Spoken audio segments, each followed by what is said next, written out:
You know, folks, every day I get accused of being hyperbolic, and someone will say, "Oh, Brando, you're just blowing all this out of proportion now. You're just creating a bunch of hysteria. That ain't going to happen. I don't think Trump would actually do that. I think you're taking it out of context." Or my favorite one is whenever they say, "Oh, well, that's not what I voted for. I didn't vote for him to do that." And I always say to myself, "Well, then I listened to him more than you did because we heard what he was going to say. We were trying to warn people about what he was saying, but everybody was too busy calling us hyperbolic."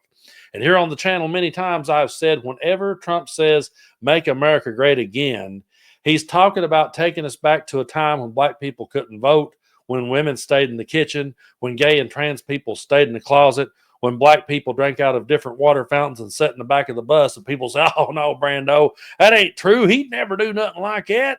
You're just blowing this all out of proportion. He would never do that." Well, here he is doing that. So tell me how I'm blowing this one out of proportion. This headline, again, is real, and it's in 2025. And they're trying to take us back to a time before 1965, and they're trying their damnedest. So we're going to read this article here from NPR, and this story is still developing. But man, I never thought, actually, I did. I did honestly think that, yeah, you know what? One day we will be reading that in 2025. So here we go.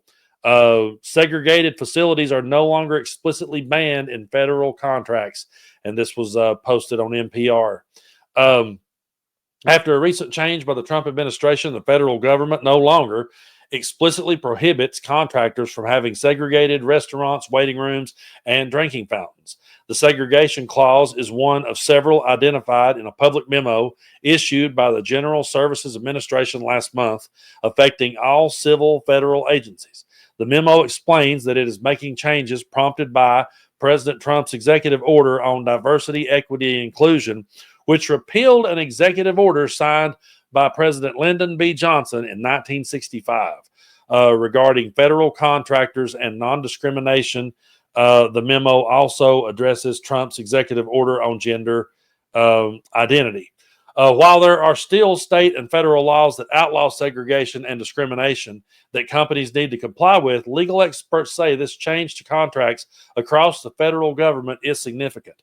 Melissa Murray says this. She says, "It is symbolic, but it's incredibly meaningful in its symbolism. These provisions that required federal contractors to adhere to and comply with federal civil rights laws and to maintain integrated rather than segregated workplaces were all part of the federal government's efforts to facilitate the settlement that led to the integration of the 1950s and 60s. The fact that they are now excluding those provisions from requirements for federal contractors, I think, speaks volume," Murray said. Deleted mentions of drinking fountains, transportation, and housing. The clause in question is in the federal acquisition regulation known as FAR, a huge document used by agencies to write contracts for anyone providing goods or services. So one clause of FAR is titled Prohibition of Segregated Facilities and reads, "The contractor agrees that it does not and will not maintain or provide for its employees any segregated facilities at any of its establishments, and that it does not and will not permit its employees to perform their services at any location under its control where segregated facilities are maintained." That clause has been in government contracts for decades, at least as far back as President Reagan, according to this digitized 1983 issue of the Federal Register. The current version of the clause, last updated in 2015, defines segregated facilities as work areas, restaurants, drinking fountains, transportation, housing, and more. And it says you can't segregate based on race, color, religion, sex, sexual orientation, gender identity, or national origin. Several federal agencies, including the Departments of Defense, Commerce, and Homeland Security, have notified staff who oversee federal contracts that they should start instituting these changes. And a recent notice from the National Institutes of Health shows that the change is already in effect. The notice regarding a maintenance agreement for the scientific freeze dryer cites the GSA memo reads, "The prohibition of segregated facilities and FAR equal opportunity will not be considered when making award decisions or enforce requirements." To be clear, all businesses that have government contracts and those that do not still need to follow the federal and state laws, including the Civil Rights Act of 1964, which does make segregated facilities illegal. in effect immediately. One federal worker who works on contracts says they were shocked when they received the notice from the far changes from their agency. NPR has agreed to not identify the worker because they feared being fired for speaking to media without authorization. They said the process used to institute these changes without a typical public notice or comment period of 30 to 60 days is usually reserved for urgent matters or national emergencies. The FAR's rules explain that this public comment period is required for significant revision. The way that they are implementing this in the contracting field is essentially subverting democracy. You're supposed to allow agencies to comment on this, contracting officers to comment on it, and think through the implications, the worker said. By doing this, they're essentially ramming things through and hoping that no one is going to notice. And in a statement, the General Services Administration spokesman Will Powell wrote, the GSA has taken immediate action to fully implement all current executive orders and is committed to taking action to implement any new executive orders. Now, after this story was published, Powell sent NPR an additional statement defending the process the GSA used to implement changes without public comment, used as a common practice and permissible, not only used for emergency circumstances. And then dropping right down here, Kara, I can't pronounce her last name, an attorney at the Wiley Law Firm in Washington, D.C., which specializes in federal contracts, speculates that the provision was flagged because it was revised under the Obama administration to include gender identity. That change was made, she says, to implement an Obama-era executive order, and that executive order from the Obama administration is one of the ones that President Trump in his second term has rescinded, she explains. And so, along with Trump's other executive orders about gender identification, I would suspect that this is the reason why this one got identified on the list. But folks, it is pretty clear what's going on here. They're truly hoping to sneak this stuff in to where no one notices. And again, when they say they're going to make America great again, they're talking about going back before 1964. They're talking about going back to a time, and we all know what time that they're referring to. And to anyone out there that says, oh, you're being hyperbolic, I don't think he would do that. Here he is doing just that. And also, if you listen to the likes of Charlie Kirk, if you really sit and listen to his podcast and what he's been saying for a long time, he is a guy who comes straight out of the gate, and he's one of the biggest mouthpieces and worst mouthpieces that MAGA has.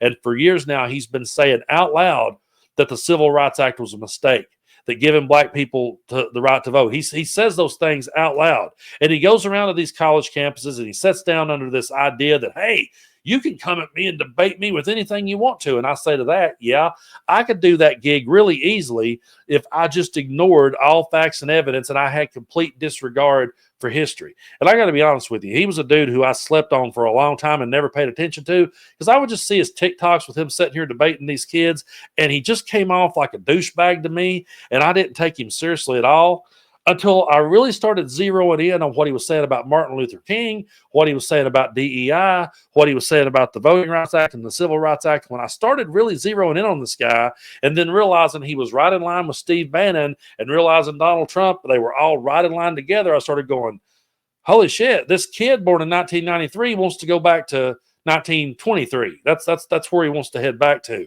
And it's insane to me when anyone wants to take us back in time. But to everyone out there that's ever like, oh, you're being hyperbolic, I don't think he's going to do that. Take all the time you need to digest this one, because I never thought that I would be reading this article, but then in a way I kind of did. You always sort of hold out hope, you really do. You say things, you get accused of being hyperbolic, and honestly you say, I hope I was. I hope I was overreacting. I hope I did read into that wrong. And then these things just continue to happen. But we can't ignore it, and we have to rise up, and we have to be louder. I encourage everyone out there to get out there, protest, be safe when you do, and be peaceful when you do. I'm not sitting here saying go out there and tear stuff up and burn stuff down. That's not what I'm saying at all. I don't ever want them to say, oh, Brando was encouraging people to do that. No, but go out, peacefully protest, let your voices be heard. We're going to have to stand up to this tyranny. That's exactly what it is. And we're going to have to stand up to this evil, because that's exactly what it is. They can wrap it up in an American flag all day long, and they can put a few Bible verses on top, but it is evil. and we have to continue to stand up and shout this down. I truly appreciate everyone's support here on the channel. We're cruising toward 700,000 subscribers as we head toward a million. We just put that silver 100,000 plaque up last April, and a year later we've came this far. So I truly do appreciate y'all so much. And if you haven't had a chance, be sure to go over and check out my Patreon. I've been putting some really good interviews over there, that I've been having some really good conversations with people. And so it doesn't cost anything at all to hit that subscribe button and continue to push the channel forward. But if you ever do decide you want to contribute a few bucks, Patreon is one of the ways to go. We also have members only here on YouTube. But I have been putting some good stuff on there, and I think you would enjoy it. Either way, let's keep putting the fight in, and keep pushing forward. I know we're in dark times, and I know people are like, are we ever going to come out of this? Will we ever be able to put the toothpaste back in the tube? And I got to be brutally honest with you. I don't know. But it's going to take all of us working together and standing together to fight this tyranny. That I do know, and I do believe we can do it. It may be a rough, but I've always said, buy the ticket, take the ride. We may not have bought this ticket, but it's going to be a bumpy ride. But I do believe that we will get through it, and I believe we can come out on the other side of it better, because we're not like them. We're people who can accept defeat, learn from it, and come back stronger. So we got that one up on them, and always remember that. And remember, no matter what happens, we're on the right side of history. So everybody take care of yourself, and let's keep fighting the good fight.